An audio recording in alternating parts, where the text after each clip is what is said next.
नमस्कार छात्र छात्राएं और मेरे YouTube चैनल में आप सभी का स्वागत है। पिछले वीडियो में हमने सामाजिक समूह के बारे में पढ़ा था और उसके अगले वीडियो में हम आज अपनी इस वीडियो में आर के मर्टन के संदर्भ समूह के बारे में पढ़ेंगे। ठीक है, तो संदर्भ समूह क्या होता है? उदाहरण के रूप में हम ये देख सकते हैं, जब कोई व्यक्ति किसी समूह का सदस्य नहीं होता है। ठीक है, जब कोई व्यक्ति किसी समूह का सदस्य नहीं होता है, लेकिन उस समूह का सदस्य नहीं होने पर भी उस समूह के रीति रिवाजों, कार्य, सभी तरीकों को अपनाता है। मतलब कि उसे ऐसा लगता है कि मैं भी उस समूह का सदस्य हूँ, तो उसी को संदर्भ समूह कहा गया है। जैसे उदाहरण के लिए एक नगर को लीजिए और एक गांव को लीजिए। तो गांव के व्यक्तियों का रहन सहन, चाल चलन, बात करने का ढंग, उनकी व्यवहारिकता नगर से थोड़ा सा निम्न होता है। तो जब गांव का व्यक्ति नगर के व्यक्तियों की रहन सहन, चाल चलन, वहाँ के तरीक़ों, वहाँ के रहन सहन और उनकी बातचीत, बोलने का तरीका, इन सभी चीज़ों को स्वीकृत करता है। ठीक है, हालांकि वो व्यक्ति उस नगर का सदस्य नहीं है, लेकिन उस नगर के सभी कार्यों को अपनाता है। तो ये क्या कहलाएगा? आपका संदर्भ समूह कहलाएगा। और इस संदर्भ समूह का सर्वप्रथम प्रयोग हर्बर्ट हाइमन ने 1942 में किया था। इसका एक प्रमुख बुक है the psychology of status. The psychology of status में उन्होंने संदर्भ समूह को कहा था। इसमें कुछ मनोवैज्ञानिक जैसे कि शेरिफ और न्यूकॉम और कुछ समाजशास्त्री जैसे कि मर्टन हो गया, टर्नर हो गया, स्टाउफर हो गया, जॉनसन, इसके बारे में विचार प्रस्तुत किए हैं। लेकिन इसका वैज्ञानिक विचार के रूप में आर के मर्टन ने अपनी पुस्तक social theory and social structure में किया था और उन्होंने संदर्भ समूह के बारे में बहुत ही अच्छा स्पष्ट रूप में बताया था। तो संदर्भ समूह का सर्वप्रथम प्रयोग 1942 में हर्बर्ट हाइमन ने किया था। इसका उपयोग उन्होंने एक स्कूल के बच्चों के एक अध्ययन के संदर्भ में किया था। मतलब कि एक स्कूल में बच्चों के संदर्भ के अध्ययन में किया था। मतलब कि एक स्कूल में क्या, एक निम्न वर्ग के बच्चे और एक उच्च वर्ग के बच्चे आते थे। जब निम्न वर्ग के बच्चे उच्च वर्ग के बच्चों के बोलने के तरीके, रहन सहन के तरीकों को अपनाने लगे, मतलब कि वो अपने मूल समूह के अनुरूप व्यवहार ना करके, जब वो निम्न बच्चे थे, वो अपने मूल समूह के अनुरूप व्यवहार ना करके ऐसे समूह के रूप में व्यवहार कर रहे थे जिसका वो सदस्य नहीं है। हाइमन के अनुसार उच्च वर्ग के बच्चों का समूह निम्न वर्ग के बच्चों के लिए संदर्भ समूह का कार्य कर रहे थे। मतलब हाइमन का कहना था, जब निम्न वर्ग के बच्चे उच्च वर्ग के बच्चों के रहन सहन के तरीके, उनके बोलचाल के तरीके, हालांकि उस सदस्य का वो समूह नहीं है, लेकिन उनके रहन सहन के तरीकों को वो अपनाते हैं, कार्य करते हैं। तो ठीक है, तो उनका ये कहना है कि जो उच्च वर्ग का जो बच्चा है वो क्या हुआ, निम्न वर्ग के बच्चों का संदर्भ समूह का कार्य कर रहा है। इस प्रकार संदर्भ समूह की अवधारणा मुख्यतः इस तथ्य की ओर हमारा ध्यान आकर्षित करती है कि उसके मानव व्यवहार और व्यक्तित्व के विकास में गैर सदस्य समूह का लक्षण दिखाई देता है। मतलब कि हम संदर्भ समूह में गैर सदस्यता समूह को देखते हैं, क्योंकि व्यक्ति उस समूह का सदस्य नहीं होता है, वो गैर सदस्यता समूह होता है। लेकिन गैर सदस्यता समूह होने के नाते वो उस समूह के सभी कार्य, रीति रिवाजों, उनके रहन सहन के तरीकों, सभी चीज़ों को क्या करता है, स्वीकृत करता है। यही गैर सदस्यता समूह ही और इसकी यही भूमिका ही क्या होता है, संदर्भ समूह का एक प्रमुख उदाहरण होता है। अब हम संदर्भ समूह के कुछ परिभाषाओं के बारे में जान लेते हैं। जैसे कि न्यूकॉम एवं टर्नर ने संदर्भ समूह वह समूह है जिसमें व्यक्ति तुलना करता है। मतलब कि न्यूकॉम और टर्नर का कहना है कि संदर्भ समूह वह समूह है जिसमें व्यक्ति क्या करता है, तुलना करता है। जैसे कि गांव का व्यक्ति नगर के व्यक्तियों से अपनी तुलना करता है, तो तुलना के आधार पर क्या करता है, एक जो गांव का व्यक्ति होता है वो नगर के सभी चीज़ों को अपनी ओर स्वीकृत करता है। ठीक है। दूसरा है दुबे ने संदर्भ समूह वह समूह है जिसके नियमों, व्यवहारों, प्रतिमानों, मनोवृत्तियों, आदर्श मूल्यों को व्यक्ति आदर्श मानकर अपना व्यवहार को ढालने का प्रयत्न करता है। मतलब कि दुबे का कहना है कि संदर्भ समूह वह है जिसमें नियमों, व्यवहार, मनोवृत्तियों एवं आदर्श मूल्यों को व्यक्ति क्या करता है, आदर्श मानता है, और किसके, अन्य समूह को, अन्य समूह के सदस्यों के जो नियम होते हैं, व्यवहार होते हैं, प्रतिमान आदर्श होते हैं, उसको मनोवृत्ति होता है, उसको आदर्श मानकर वो स्वयं उसे स्वीकृत करता है। तो ये दुबे की एक अच्छी परिभाषा है।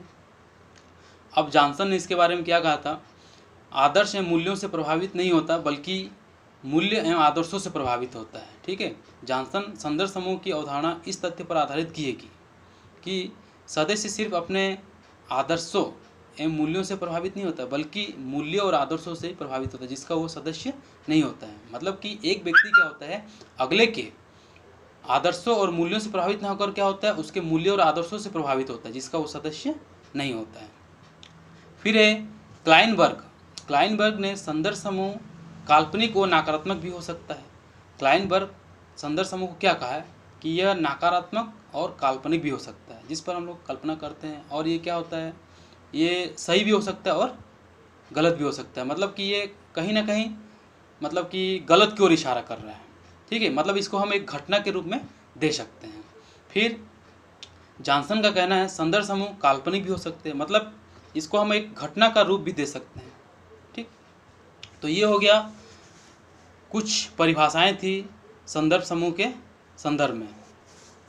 अब हम देखते हैं संदर्भ समूह की विशेषताएं, क्या इसकी विशेषताएं हैं। ठीक है, संदर्भ समूह के बारे में क्या क्या इसके फैक्ट होते हैं, इसको हम देखते हैं।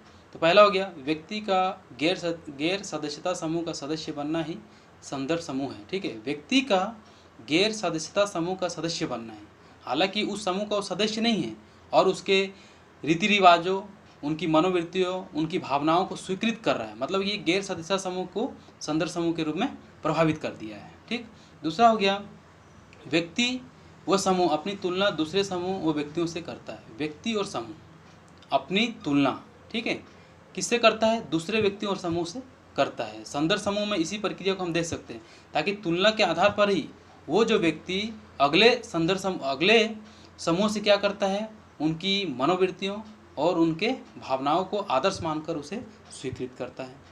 थर्ड नंबर है, संदर्भ समूह व्यक्ति की उच्च अभिलाषाओं का परिणाम होता है।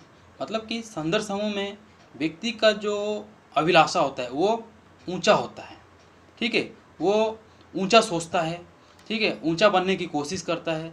जो हम देखते हैं कि निम्न वर्ग है और उच्च वर्ग है, तो निम्न वर्ग का जो व्यक्ति होता है, व्यक्ति वो समूह होता है, वो हमेशा यही चाहेगा कि मैं भी उच्च वर्ग का सदस्य बनूं और मैं अपनी प्रतिष्ठा और अधिकार को हमेशा ऊंचा बनाए रखूं।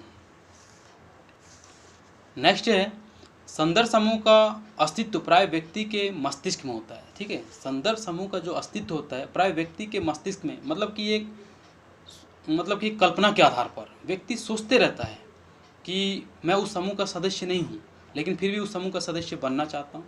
तो उसके लिए वो क्या करता है, उस समूह के सभी रीति रिवाजों को अपनाता है, स्वीकृत करता है, उन लोगों के बात करने के तरीक़ों को अपनाता है, उनकी भावनाओं को अपनाता है, ठीक है, उनके रहन सहन के तरीक़ों को अपनाता है। तो ये उसके मस्तिष्क में रहता है। नेक्स्ट हो गया, व्यक्ति का संदर्भ समूह सामान्यतः उसके मूल समूह से उच्च स्थिति का होता है। मतलब कि वो व्यक्ति हमेशा कभी भी निम्न, मतलब कि छोटा नहीं सोचता है, उसका जो सोचने का तरीका होता है वो ऊंचा होता है।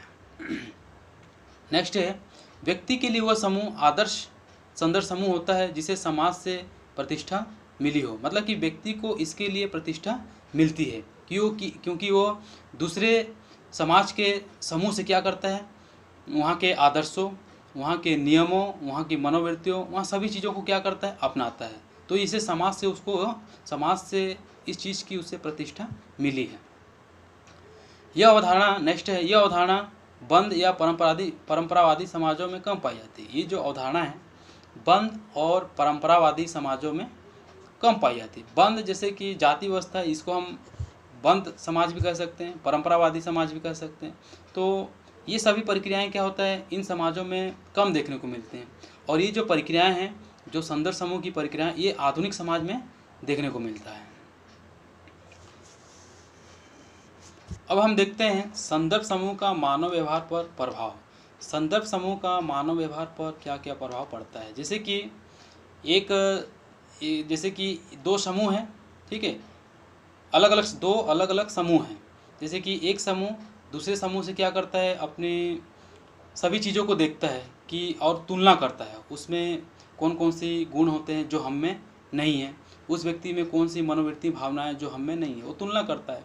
जैसे कि एक पिता अपने बेटे से कहता है, देखो ये अपने बेटे से कहता है कि मेहनत करो, देखो उसका आईएएस में चयन हो गया। मतलब कि अपने खुद मतलब अपना पिता, अपने जो पिता होते हैं अपने बेटे से कहते हैं, देखो मेहनत करो, उनका आईएएस में चयन हो गया। मतलब कि उस समूह के किसी व्यक्ति का आईएएस में चयन हो गया। मतलब कि वो संदर्भ समूह क्या है, किसी सकारात्मक संदर्भ समूह होता है।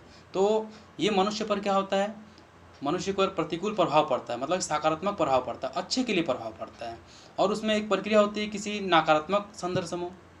यदि कोई व्यक्ति है जहाँ पर संदर्भ समूह का निर्माण स्वीकृत करता है, लेकिन वो संदर्भ समूह किससे संबंधित होता है, नकारात्मक, जो सकारात्मक के कुल विपरीत होता है, जहाँ पर अच्छे कार्य नहीं होते हैं, ठीक है, अच्छी भावनाओं को नहीं अपनाते हैं और अच्छे कार्य नहीं करते हैं, अच्छा रहन सहन ढंग कुछ नहीं होता है। यदि व्यक्ति उस समूह से अपने को उस समूह से कुछ चीज़ों को स्वीकृत करता है, ठीक है, कुछ चीज़ों को अपनाता है, तो उस व्यक्ति का भी समूह कैसा होगा, उस समूह के जैसा ही होगा, नकारात्मक ही होगा।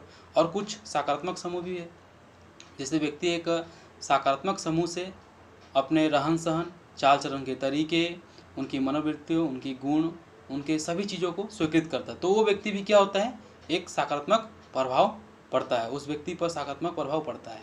तो ये हो गया संदर्भ समूह का मानव व्यवहार पर प्रभाव। अब मर्टन ने सदस्यता के आधार पर समूह को दो भागों में बांटा है, ठीक है। मर्टन ने सदस्यता के आधार पर संदर्भ समूह को दो भागों में बांटा है। एक हो गया सदस्यता समूह, एक हो गया गैर सदस्यता समूह। हमारे पिछले वीडियो में मैंने आपको बताया था सदस्यता समूह और गैर सदस्यता समूह के बारे में, ठीक है।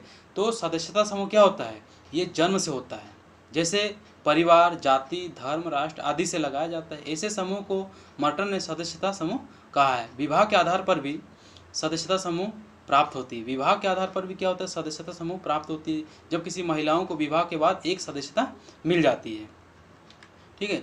सब सदस्यता समूह को हम समनर के अंतःक्रिया के समूह से भी तुलना करते हैं, ठीक है।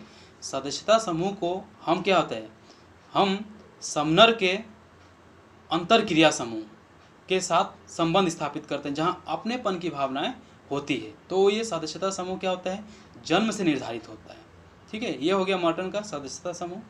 फिर नेक्स्ट है उसका गैर सदस्यता समूह। मर्टन ने दो समूह के बारे में बताया था, एक सदस्यता समूह, एक हो गया गैर सदस्यता समूह। जब व्यक्ति वयस्क हो जाता है, जब व्यक्ति को वयस्क हो जाता है तो उसमें अनेक प्रकार की शिक्षा ज्ञान आ जाता है, और इस शिक्षा ज्ञान के आधार पर व्यक्ति कई प्रकार के समूह के संपर्क में आता है, और कुछ समूह से वो संपर्क स्थापित करता है या कुछ समूह से वो संपर्क स्थापित करना नहीं भी चाहता है, ठीक है। अधिक समूह, धार्मिक समूह, आर्थिक समूह, धार्मिक समूह, अन्य समूह भी यह उच्च और नीच, अधिक और कम देखा जाता है। तो ये प्रक्रियाएं का होता है गैर सदस्यता समूह के अंतर्गत हम इसे देख सकते हैं, जहाँ पर हम इस चीज़ पर विचार सहमत करते हैं जिसका वो सदस्य नहीं बनना चाहता और सदस्य बनना भी चाहता है। मतलब कि वो सदस्य बनना नहीं चाहता है और सदस्य बन भी जाता है। शिक्षा, पेशा, प्रवास, व्यवसाय के आधार पर व्यक्ति जीवन में बहुत सारे समूह का सदस्य बनता है, ठीक है। पैसा, प्रवास, व्यवसाय के आधार पर व्यक्ति जीवन में बहुत सारे समूह का सदस्य बनता है। तो वो कभी सदस्यता को प्राप्त भी नहीं करना चाहता। ऐसे समूह को मर्टन ने गैर सदस्यता समूह कहा है, ठीक है। मतलब कि ऐसे समूह को मर्टन ने गैर सदस्यता समूह कहा है, जहाँ मनुष्य अवयस्क हो जाने के बाद अनेक प्रकार के समूह के संपर्क में आता है। कुछ समूह से वो संपर्क स्थापित करना चाहता भी है और कुछ समूह से वो संपर्क स्थापित नहीं करना चाहता है, और ना चाहते हुए भी वो कुछ ऐसे समूह से संपर्क स्थापित करना चाहता है, स्वीकृत करता है, हालांकि उसका सदस्य नहीं होता है, लेकिन सदस्य नहीं होता है और वह वहाँ की सभी रीति रिवाजों को अपनाता है और देखता है, और वहाँ के चाल चलन के तरीक़ों और रहन सहन के तरीक़ों सभी चीज़ों को स्वीकृत करता है, ठीक है। तो ये हो गया R.K. मर्टन के सदस्यता समूह और गैर सदस्यता समूह के बारे में विचार व्यक्त। तो इस प्रकार मर्टन का संदर्भ समूह के बारे में मैंने आपको बताया, ठीक है। और आप लोग इसे बहुत अच्छी तरीके से